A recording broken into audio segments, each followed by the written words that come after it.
Humans, at least modern ones, have been around for at least 300,000 years. And according to some scientists, by examining dental records, we can push this date back a further 500,000 years. That's nearly a million years we've been on this planet. But we aren't the only ones. Species like Neanderthals, Homo erectus, and Heidelbergensis have all lived around the same time as us. We weren't the fastest or the strongest.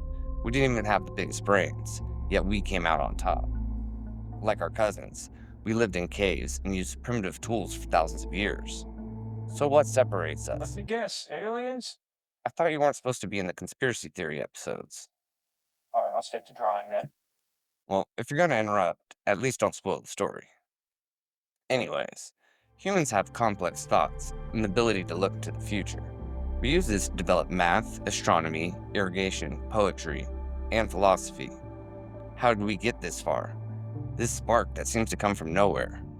This is the story of our past. This is the story of the Anunnaki.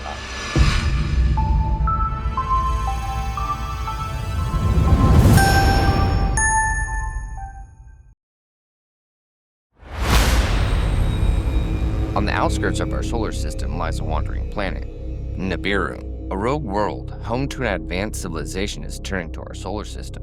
Its colossal orbit, spanning millennia, now draws ever closer to Earth's own path.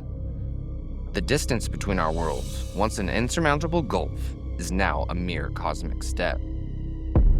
The planet Nibiru is dying. Its atmosphere is decaying and wearing thin. The Anunnaki had been through the Industrial Age hundreds of thousands of years ago. With thousands of years of fossil fuel use and pollution from electrical hovercraft, the Anunnaki had to devise a clever way to control the pollution. Anu, the leader of the Anunnaki, looked in wonder at the web of massive interconnected air recyclers that sat suspended in the sky above Nibiru. Although years of industry have worn the ozone layer thin and patchy, my life's work will keep the planet safe and capable of supporting our great civilization. Anu thought to himself. These measures were implemented years ago as production and factories needed to continue to operate. The main component of the recyclers is gold. Gold can absorb toxins in the air and reflects harmful radiation coming from the sun. Centuries had passed, and the Anunnaki had used more than 90% of the gold on Nibiru, but they still had at least 100 years before they would run out, or so Anu thought.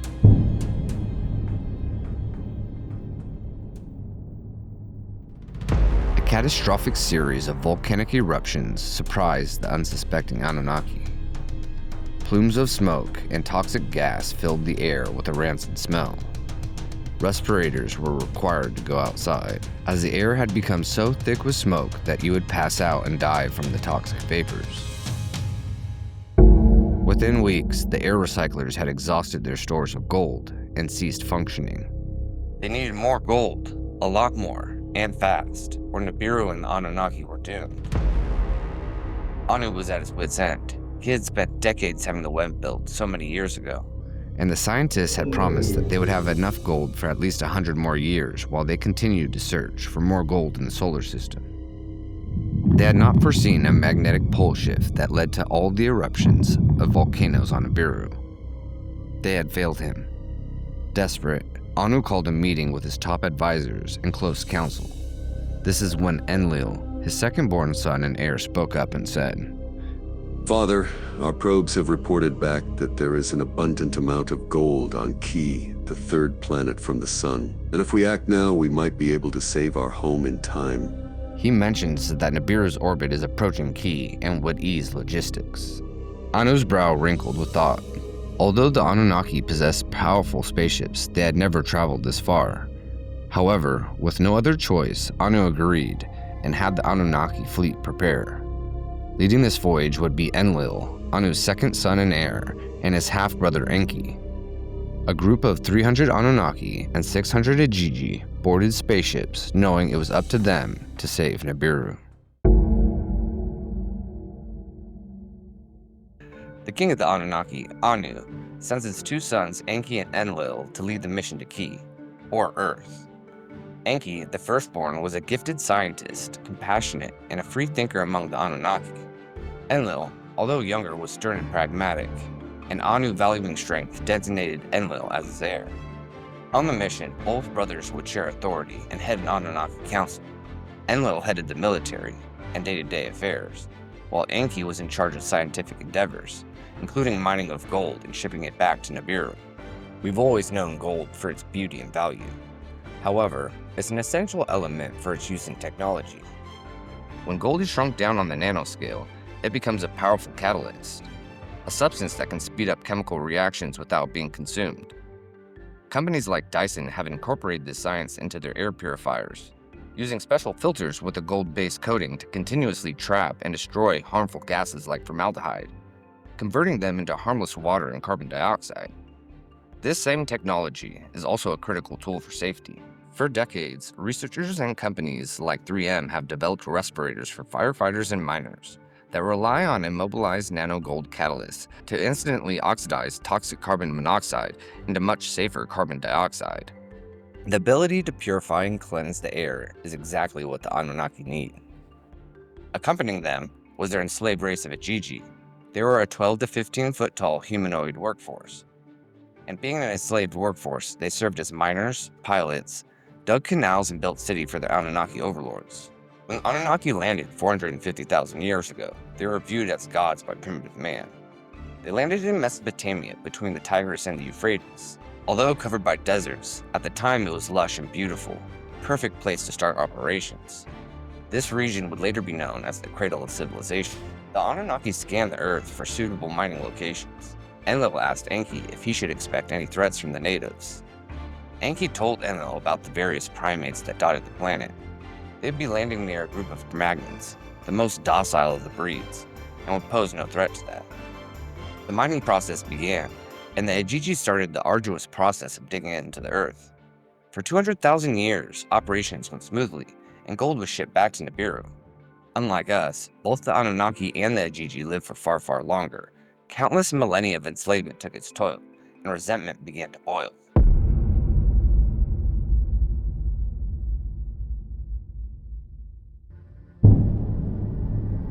The sun beats down relentlessly. Igigi, covered in dust and sweat, hack away at the earth with primitive tools. The rhythmic thud of picks echoes throughout the mines. The thirst is overwhelming. Many fall in the darkness. The baskets are heavy, and one Igigi stumbles, bringing the ore to the surface. Adad, the foreman, bends down and helps his struggling brethren to his feet. The overseer sneers. Back to work. The crack of the whip tears through the air. Adad gazes upon his masters. The fire of defiance begins to burn. That night, the Igigi Council calls an assembly in secret. The Igigi clan meets. Adad rises. He gestures towards the mine, a pit that has been their sorrow. How long, my brothers? How long have we toiled for the Anunnaki? For eons we have lived and died to satiate their desires. Does any of you remember our home or life before our bondage? We Igigi are proud. We are meant for more than this. His passion animates the beleaguered souls of his fellow slaves, giving birth to hope, and a hope that quickly gives birth to anger. Come, brothers, who's with me? The fire roars as an alien chant rumbles through the crowd. The Igigi are going to take a stand. A guard rushes in. I'm sorry to wake you, sir, but you need to see this. Enlil and his wife, Ninhil, are stirred from their slumber. The others are waiting for you. Enlil and Ninhil make their way to the observation deck. They are greeted by Enki and the other Anunnaki. Looking out, Enlil's eyes widen as a sea of Igigi has surrounded their headquarters. The Igigi are chanting in an ancient tongue, long thought to have died out.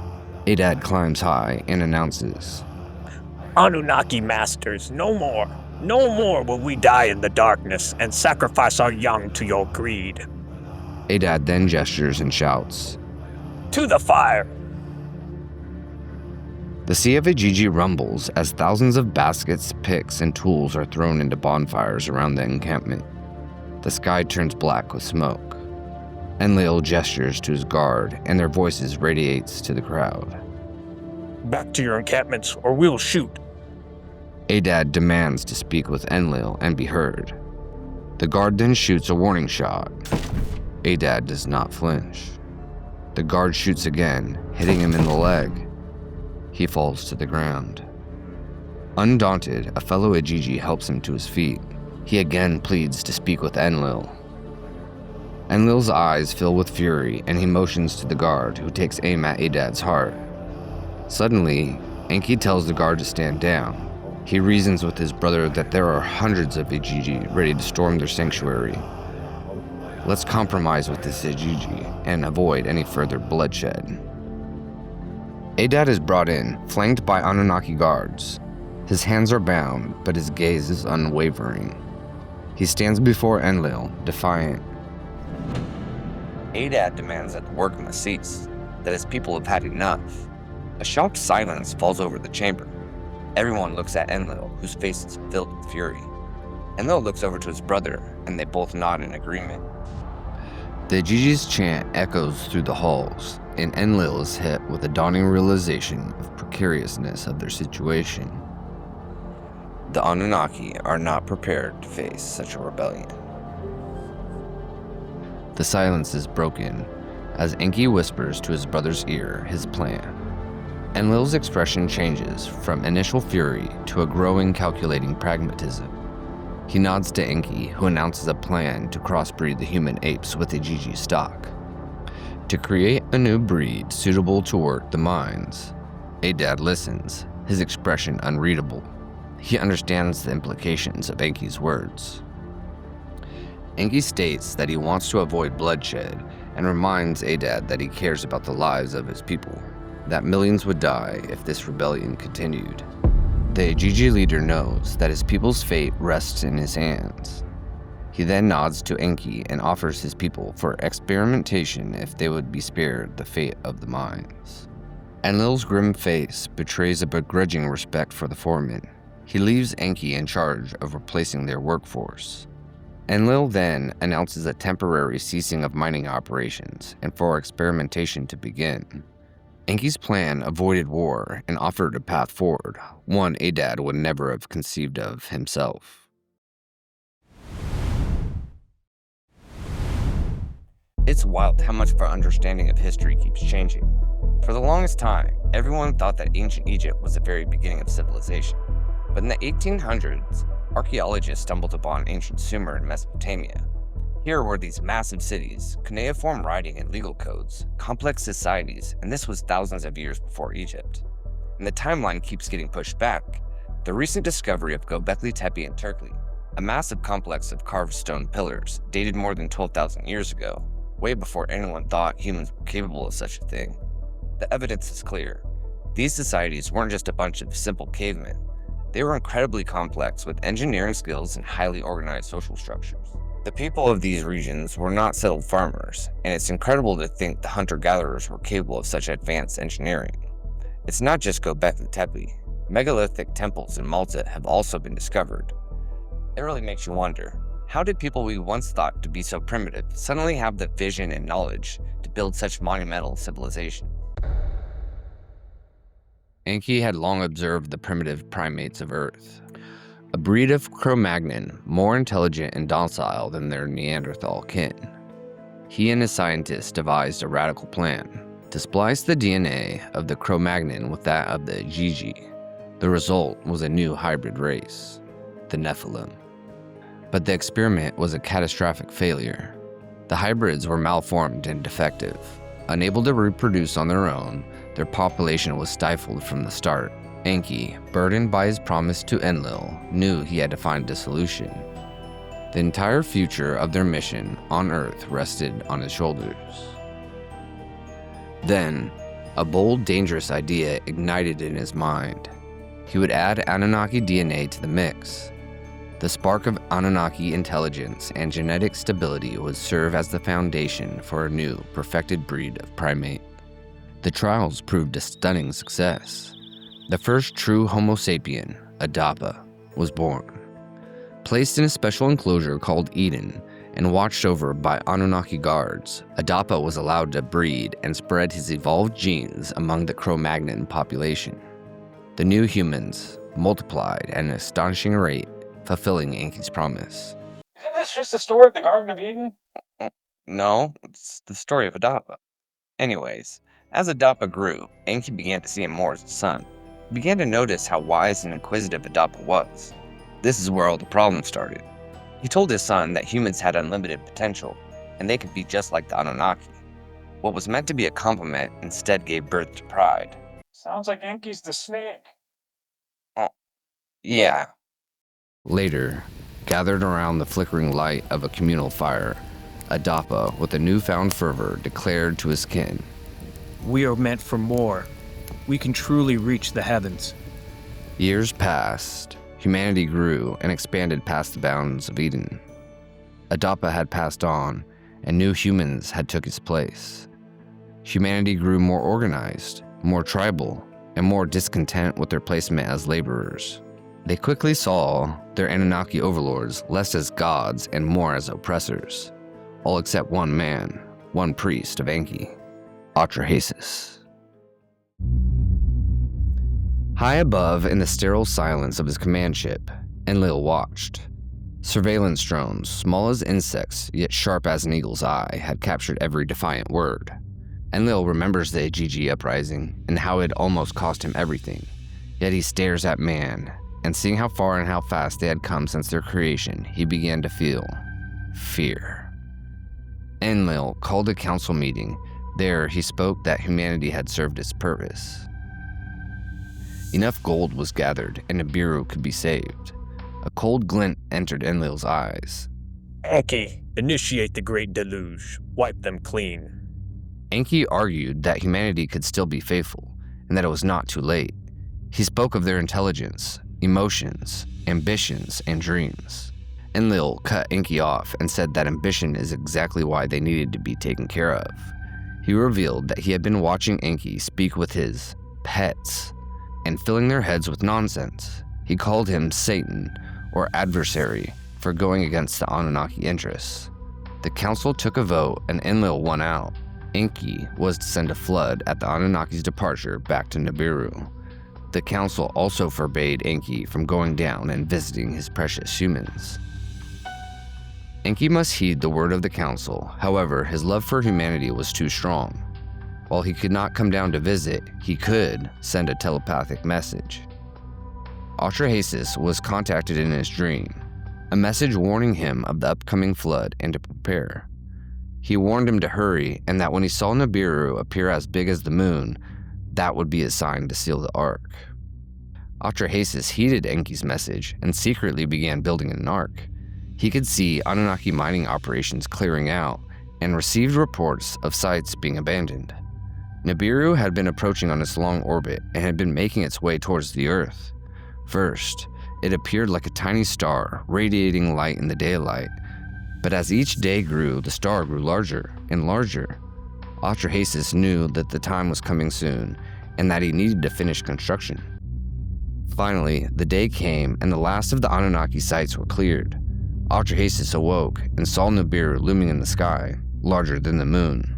Atrahasis also saw tiny lights from cities thousands of miles away dancing across the landscape. He quickly gathered as many friends and family as he could and made his way back to the Ark. There, they gathered supplies and sealed the Ark shut, just as the first rain began to fall. The sky wept, not gentle rain, but a furious torrent, a weeping so violent it tore at the very earth. Rivers swelled into raging oceans, mountains crumbled into islands, and the pleas of humanity were swallowed by the roar of the flood. Enki watched from his command console, each life extinguished a stab to his being. He saw their desperate struggles, their futile attempts to outrun the inevitable. A raw, visceral agony twisted within him. The Ark, a lone beacon in the world, consumed by water, bobbed on the churning currents. The Anunnaki, observing from orbit, saw only a planet engulfed, a slate wiped clean. They departed, their mission accomplished. Humanity's potential a forgotten dream, but beneath these retreating waves, new dawn stirred. Atrahasis, the last remaining human, emerged from the Ark into a world reborn, a silent promise of humanity's resilience, its unyielding potential, now truly its own to claim.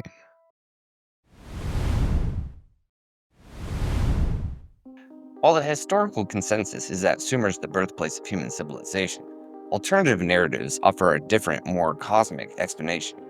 According to these theories, the Sumerians' advanced knowledge of astronomy, written language, and technology was not born of human effort alone. Instead, proponents suggest that this knowledge came from the legacy of extraterrestrial visitors, known as the Anunnaki, who came from a rogue planet Nibiru. This theory was first proposed by Zecharia Sitchin, the author of the 12th Planet.